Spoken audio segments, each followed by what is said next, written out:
Olá, muito boa tarde. Você, produtor rural, internauta que nos acompanha aqui ao vivo no site Notícias Agrícolas. Agora nos nossos boletins, o destaque é para o setor sucroenergético. A gente vai falar um pouquinho sobre mercado, né? Saber as movimentações aí, porque os últimos dias lá na Bolsa de Nova York foram marcados por quedas, né? Para o açúcar bruto e também, né, repercutindo no açúcar em Londres. Então, para entender todo esse cenário, para a gente saber um pouco sobre as movimentações dos últimos dias e o que aconteceu hoje lá na Bolsa de Nova York, a gente conversa ao vivo com o Maurício Morossi, que é analista de mercado das safras e mercado. Maurício, boa tarde, obrigado pela sua participação aqui no Notícias Agrícolas. Boa tarde, Jonathan. Obrigado mais uma vez pelo convite aí. Obrigado você, Maurício, pela disponibilidade, né? Bom, hoje a gente teve um mercado lá na Bolsa de Nova York com leves ganhos, né, para o açúcar. A gente nos últimos dias acompanhou aí quedas consecutivas para o mercado, né, Maurício? Queria saber o que motivou essa valorização de hoje. A gente já conseguiu entender aí de alguma forma como é que o mercado caiu aí nesses últimos dias, acompanhando o que exatamente? Bom, nos últimos dias houve uma queda no mercado, como você falou, bem intensa, tá? Ao longo do início dessa semana, final da semana anterior, em função aí do aumento dos juros, tá? Da taxa básica referencial de juros nos Estados Unidos, né? Na verdade, o aumento não, o anúncio do aumento em um ano antes do previsto, tá? Esse aumento na taxa básica de juros lá torna os ativos em renda fixa mais atrativos, tá? Sendo que é um mercado extremamente seguro. Nesse sentido, os grandes fundos especuladores e agentes financeiros, bancos de investimentos, eles tendem a vender as suas posições em commodities, sejam elas quais forem. Aqui eu não estou falando só do açúcar, tá? Então vai petróleo, vai soja, milho, trigo, algodão, todas as commodities, entre elas o açúcar. Vender suas posições em commodities e comprar ativos de títulos de renda fixa, que são os títulos do Tesouro dos Estados Unidos, né, que tendem a ter uma remuneração maior, tá, e são considerados extremamente seguros. Tá. Então, por isso que as commodities, em geral, estavam com uma pressão de baixa, uma pressão negativa entre o final da semana passada e o início dessa semana. Tá. Agora, como a gente já está na metade da quarta semana de junho, nós temos alguns movimentos pontuais de recuperação. Tá? Por que eu digo pontuais? Hoje subiu 1,8% o primeiro contrato, 1,8%. É uma alta significativa, não dá para dizer que é uma alta assim pequena. Mesmo assim, ela é uma alta que tem respeitado um limite de 17 centavos de dólar por libra-peso. E esse 17 é relativamente baixo, se a gente olhar para 20, 30 dias atrás, quando o mercado estava lá na faixa dos 18. Tá? E o que é essa recuperação, mas seguida de uma limitação, uma recuperação com clara limitação? É esse movimento aí de desmonte de posições compradas em commodities, né? Realocação de fluxo de capital internacional, de commodities em derivativos para títulos da renda fixa. Mas ainda assim o açúcar, mesmo frente a essa grande corrente migratória, né? Essa corrente internacional migratória do fluxo de capital, de derivativos para ativos de renda fixa, mesmo assim o açúcar tem subido. Por quê? Primeiro, por conta da valorização do real frente ao dólar, né, que se valoriza em função do aumento dos juros aqui do Brasil. Tá? Então, o real mais forte reduz a remuneração dos exportadores, se faz menos contratos de exportação, reduz a disponibilidade de oferta de açúcar, sustenta os preços. Além do real forte frente ao dólar, né, por motivos locais aqui do Brasil, nós temos também o petróleo em alta. No mês passado, há 30 dias atrás, o petróleo oscilava na faixa dos 70, né, e não conseguia se deslocar disso. Já no início de junho, tá, ele saiu de 70 para 73. E agora, da semana passada para cá, ele já está de 73 para 75, né? Então, a dinâmica disso aí é valorização do petróleo em Londres, valorização da gasolina, valorização do hidratado, maior concentração do mix a favor do hidratado, redução na disponibilidade do mix a favor do açúcar, redução na oferta do açúcar e elevação nos preços. Toda essa cadeia de raciocínio aí, né, de um petróleo mais alto leva suporte de alta no açúcar. Assim como o real mais forte, frente ao dólar, também leva esse suporte, né? Isso tudo, Jonathan, eu diria que são vetores paralelos ao mercado. Por quê? Porque a gente não pode esquecer que tem a quebra na safra do Centro-Sul em função de uma seca que se prolonga desde o início da segunda quinzena de fevereiro até agora. E os dados do INMET, o INMET tem uns mapas aí de médio prazo, né, de 3 meses, né? Aqueles mapas de anomalia que ele tem de chuva e temperatura, né? Esses mapas de anomalia dizem que agosto, a seca que a gente tem visto agora em junho e julho, que a gente vai continuar vendo em julho, né, vai ser ainda pior, ou seja, vai ter um déficit hídrico maior em agosto, um déficit hídrico maior que junho e julho. Ou seja, o que essa informação quer dizer? Que o déficit hídrico que a gente já tem em junho vai ser mantido em julho, né, vai ser mantido em julho, ou seja, a situação não vai melhorar em julho, e em agosto vai piorar ainda mais a seca. Então, tudo isso aí leva até mesmo intensificação da quebra na safra atual 21-22 do Brasil, né? Com certeza, Maurício. Eu queria te perguntar, né, o que a gente pode ter aí, então, né, diante desse cenário que você mencionou, né, em relação ao clima no Brasil, o que a gente pode ter de novidade aí que, de certa forma, possa movimentar os preços? Ou a gente já tem muita coisa já precificada diante dessa condição climática aqui no Brasil e os impactos para a safra 2021-22 de cana? Não, nós temos muita coisa precificada sim, mas o problema é que essa precificação cobre uma quebra que nós temos observado até agora. O problema é que essa quebra vai piorar, né? Assim como o déficit hídrico vai piorar. Desculpe. Então, haverá uma nova precificação, tá? Ou seja, preços ainda mais altos, tá? Hoje, se eu não me engano, foi hoje ou ontem, a Fitch Ratings, que é aquela agência de classificação de risco, né, de uma forma pouco usual, né, lançou uma estimativa da safra de cana, e a safra atual 21-22 do Centro-Sul, né, eles falam que vai ser abaixo de 575 milhões de toneladas, tá? Frente a 605 da safra passada. Não é muito comum ali os números da Fitch assim, saírem divulgados ao mercado, eles sempre fazem, mas é interessante a gente saber, né, porque é uma agência de classificação de risco bem importante. E de fato, as safras em mercado estima desde do início de maio, tá, que a safra atual, que a Fitch de hoje diz que, se não me engano foi ontem, falou que seja abaixo de 575 milhões, nós desde o início de maio nós temos afirmado que vai ser em 570 milhões de toneladas, né? Então, realmente, a expectativa da Fitch vai de acordo com o que as safras e também várias outras entidades do mercado também estimam, né? Com certeza. Maurício, a gente teve as quedas dos últimos dias, né? Você falou acompanhando um cenário muito mais macroeconômico, né? Mas teve algum peso também das chuvas que foram registradas recentemente no cinturão do Centro-Sul? E uma outra pergunta é se há potencial ainda de recuperação de alguma forma para lavouras mais tardias, né? Que serão aquelas consideradas de final de safra. Como é que vocês veem esse cenário? Isso é bem interessante, né? Houveram em junho agora 2 episódios de chuvas, tá, no Centro-Sul.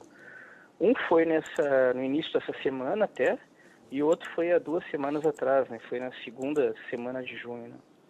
E outro agora no final da segunda semana de junho, e outro agora no início da quarta e última semana de junho. 2 episódios de chuva. Tivemos aí basicamente 2 dias em que houveram precipitações, mas essas precipitações ficaram no máximo em 30 milímetros por dia, em algumas regiões mais para o norte de São Paulo, até abaixo de 25, tá?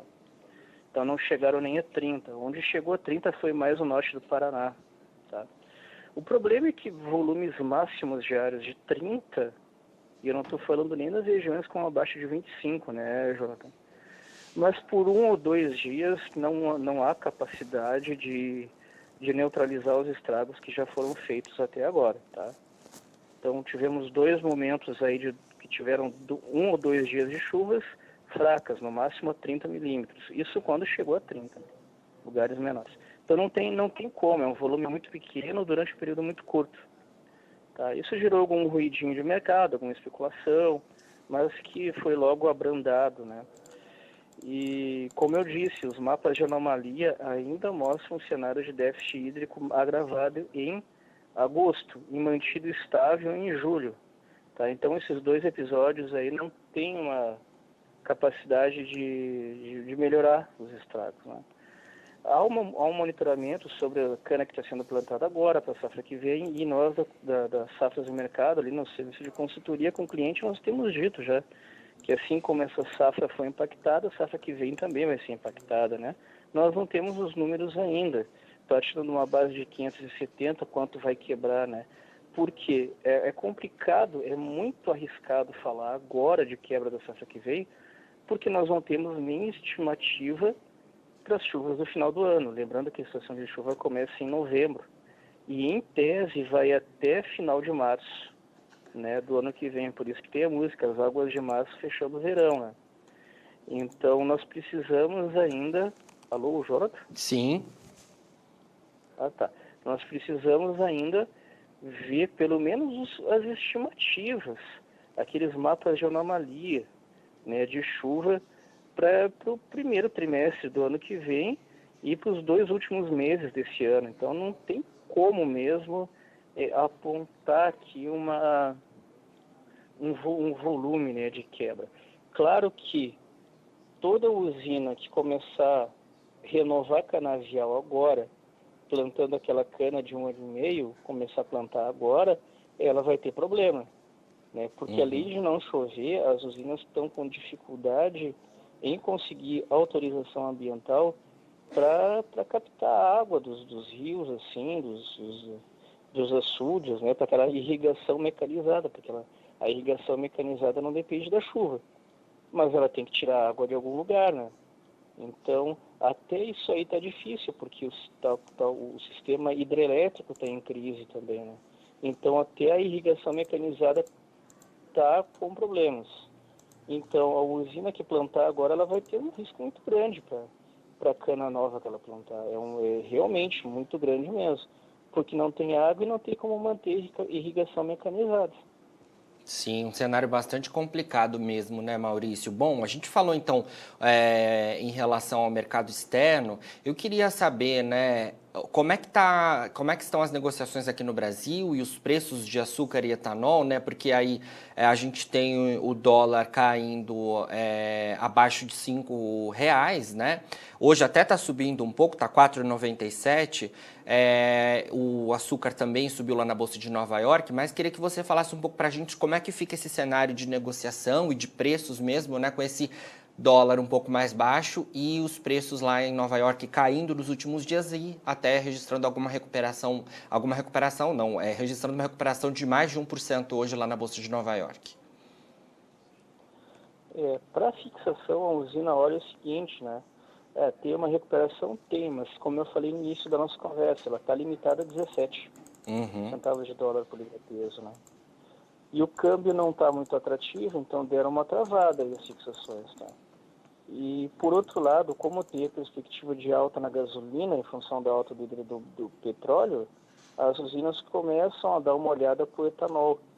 Se bem que o etanol tem a sua própria problemática, porque ele tem capacidade de demanda frustrada, em função de competitividade inexistente, até mesmo nos estados produtores brasileiros, do hidratado frente à gasolina, pelo menos 2 meses. Né? Então, se a gasolina subir agora, o que é muito provável que ocorra, a tendência é que as usinas também elevem os preços, mas a competitividade já não existe entre o etanol hidratado e a gasolina, né? Então, uma alta na gasolina, junto a uma alta nos preços do etanol hidratado, vai manter o cenário ainda pouco atrativo à demanda do consumidor final. E aí o etanol hidratado novamente vai ter a sua capacidade de venda limitada, embora os preços consigam dar uma reagida em função somente do aumento da gasolina, né? Mas mesmo assim, a usina que tem seu mix lá já destinado para o VHP, ela consegue olhar para Nova York, olhar para o câmbio e não ver um cenário tão bom. No fundo ainda é muito bom, tá? No fundo ainda é muito bom.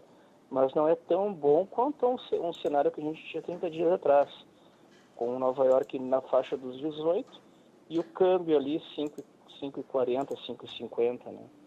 Aí ela não vê um cenário tão bom quanto antes e consegue olhar para o hidratado e ver uma pequena melhora ali, mas com escala de demanda ainda limitada frente ao padrão histórico, o próprio padrão histórico do etanol, né? Com certeza. Bom, Maurício, vamos acompanhar de perto aí todas essas movimentações do mercado e contamos, claro, com a sua participação aqui, viu? Muito obrigado mais uma vez. Eu que agradeço o convite mais uma vez, Jonathan. Obrigado, Maurício. Bom, então conversamos aí com o Maurício Morucci, analista de mercado da Safras e Mercado, para a gente falar um pouco sobre as movimentações do açúcar e do etanol, né? O açúcar lá na Bolsa de Nova York que caiu bastante nas últimas sessões, né? Hoje tem uma recuperação de mais de 1%, tanto em Nova York quanto em Londres, para o açúcar branco. O mercado caindo nos últimos dias, então, segundo o Maurício, né? Acompanhando um cenário macroeconômico, né? De certa forma. Também, em certa parte, tem alguma informação sobre as chuvas que aconteceram aqui no Brasil, mas as chuvas no centro-sul do país foram bastante limitadas. Então, segue, né, apesar de algum otimismo, no cenário geral, segue a preocupação por conta do desenvolvimento das lavouras de cana-de-açúcar e os impactos na safra 2021-22 na moagem, na produção de açúcar e também na produção de etanol no Centro-Sul como um todo. O Centro-Sul, que é a principal região produtora aqui do Brasil, né? Outro ponto que a gente mencionou em relação aí, né, como o mercado enxerga, né, essa seca também, né, a questão climática ainda está bastante focada, né, no mercado, apesar dessas chuvas recentes, quando se olha um cenário de safra, né, o Brasil deve ter, né, consenso de que o Brasil deve ter uma quebra na temporada 2021-22 de cana-de-açúcar, e segundo a nossa informação aqui apurada com o Maurício, é de que já há perspectivas de impacto para a safra 2022-23, né? A safra à frente, a safra que a gente vai começar a colher só em abril de 2022. Então já há, né, um cenário que mostra de que devemos ter impactos também na próxima temporada diante dessa condição climática bastante adversa. A gente ainda não consegue, né, segundo o Maurício, ter números disso, mas deve mesmo ter mais um impacto na safra de cana-de-açúcar aqui do Brasil. O Maurício nos pontuou que os modelos de previsão, né, os modelos mais estendidos, mostram aí essa tendência de continuidade desse clima bastante adverso para o setor produtivo como um todo, né? A gente fala, claro, também de preocupações com grãos, mas nesse caso focado para cana-de-açúcar, porque o cenário nos próximos meses ainda deve ser bastante de atenção. Um outro ponto que a gente comentou em relação às estimativas, né? As safras têm aí as suas estimativas e que são apontadas pelo mercado como né, tendo algum consenso, né, as estimativas não fogem muito. Um outro ponto também que foi mencionado aqui na nossa entrevista é em relação aos preços do açúcar e etanol aqui no Brasil. O Maurício nos pontuou, né, que no caso do etanol, as movimentações ainda estão bastante atreladas às da gasolina, né? Os preços estão firmes, a gente tem um câmbio neste momento que é um câmbio que não é tão compensador, então há uma segurada aí nas negociações e a gente teve quedas recentes lá na Bolsa de Nova York, então também tem essa cautela, né, em relação às fixações por parte das usinas por conta desse cenário um pouco mais desfavorável, né? O dólar que caiu aqui no Brasil abaixo de R$5 ontem, né? Então, essas são as informações que a gente apurou. A gente segue acompanhando, né, as informações do mercado para a gente trazer todas as atualizações para vocês.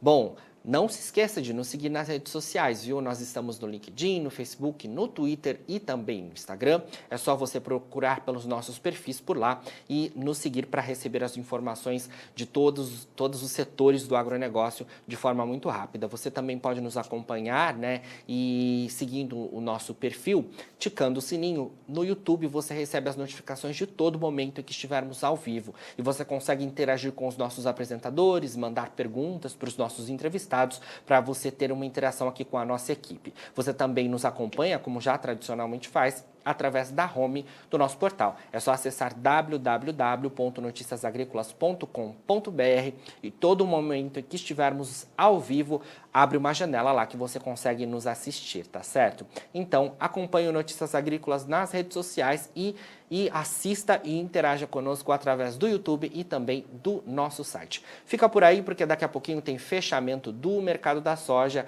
e você segue sendo o produtor rural mais bem informado do Brasil.